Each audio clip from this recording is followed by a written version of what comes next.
விஜயை பொறுத்த வரைக்கும் நேற்றைக்கு பேசின பேச்சா இருக்கட்டும், இல்லை அதற்கு முன்னாடி பேசின பேச்சா இருக்கட்டும், தொடர்ந்து ஏதோ ஒன்று பேசிட்டே இருக்காரு. ஆனால் வெளியே வரமாட்டாரு அப்படின்ற குற்றச்சாட்டு இருந்தாலும் அவர் பேசக்கூடிய விஷயத்தில் இன்டென்ஸ் இல்லை அப்படின்னு சொல்லப்படுது. தேர்தலுக்கு இது எப்படி உதவும் நினைக்கிறீங்க? நேற்று இங்கே வந்திருக்கவங்கள நிறைய பேர் பார்த்துருப்பீங்க.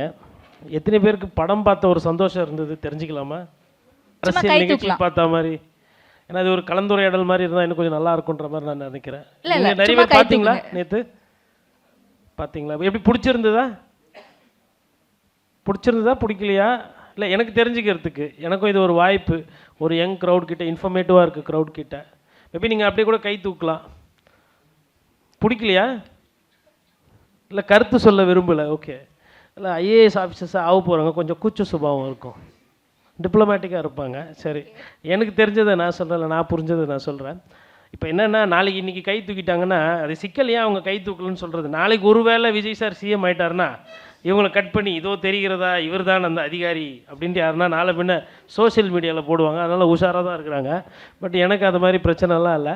நேற்று பொறுத்தவரைலாம் விஜய் ரசிகர்களுக்கு ஒரு நல்ல ஒரு ஃபுல் மீல்ஸு, நல்ல பஞ்ச் டயலாகு, சாங்கு மிஸ்ஸிங்கு, மற்றபடி ஸ்டண்ட் எல்லாம் நல்லா பண்ணியிருந்தார். ஆனால் அரசியலில் வந்து அதில் இவ்வளோண்டு இன்ஸ்டன்ட் காஃபி மாதிரி சிக்கரி ரொம்ப கம்மியாகவும் பால் நிறைய ஊற்றி ஒரு மாதிரி லைட் காஃபி போட்டிருந்தார் அரசியலை பொறுத்தவரைலாம். ஏன்னா சேலத்துக்கு போயிட்டு சேலத்தோட மக்கள் பிரச்சனையோ இல்லை சேலத்தோட அந்த ஜாகிரஃபியில் என்ன பிரச்சனை இருக்குது அங்கே ஒரு காலத்தில் இல்லை. சேலம் இன்னுமே கேட்டால் என்ன கேட்டால் ஓரளவுக்கு பின்தங்கின மாவட்டம் தான். ஒன்றும் ஒரு கோயம்புத்தூர் அளவுக்கோ இல்லை சென்னை அளவுக்கோ இல்லை நம்ம பெங்களூரு டெல்லியோடவோ கம்பேர் பண்ணும்போது நம்ம வந்து தமிழ்நாட்டுக்குள்ளேயே தான் போட்டி போட்டுக்கிறோம். ஒரு யூஎஸ் மாதிரி வந்து ஒவ்வொரு டிஸ்ட்ரிக்டோ இல்லை ஒவ்வொரு ஸ்டேட்டுமே வந்து மேலே வரணும் அப்படின்ற அந்த எண்ணோட்டத்தை சேலம் வந்து இன்னமும் பின்தங்கி தான் இருக்குது. அப்படி இருக்கும்போது விஜய் அவர்கள் வந்து ஒரு சேலத்தை வந்து யூஎஸில் இருக்கிற ஒரு ஸ்டேட்டோடவோ இல்லை லண்டனில் இருக்கிற ஒரு நகரத்தோடவோ இல்லை சிங்கப்பூர் மாதிரி ஒரு விஷயத்தோட கம்பேர் பண்ணி பேசியிருந்தார். இல்லை சேலத்தில் இருக்கக்கூடிய பிரச்சனை அங்கே என்ன விதமான அரசியல் அப்படின்னு பார்த்தா, அப்போ அவர் வந்து ஒரு இடத்துக்கு போகிறோம். நேற்று கூட்டத்துக்கு வந்தவங்களாம் சேலத்தில் இருந்தவங்க. அவங்களுக்கு ஒரு அரசியல், அவங்களுக்கு உண்டான தேவைகளை அதை பற்றி எதுவும் பேசலை.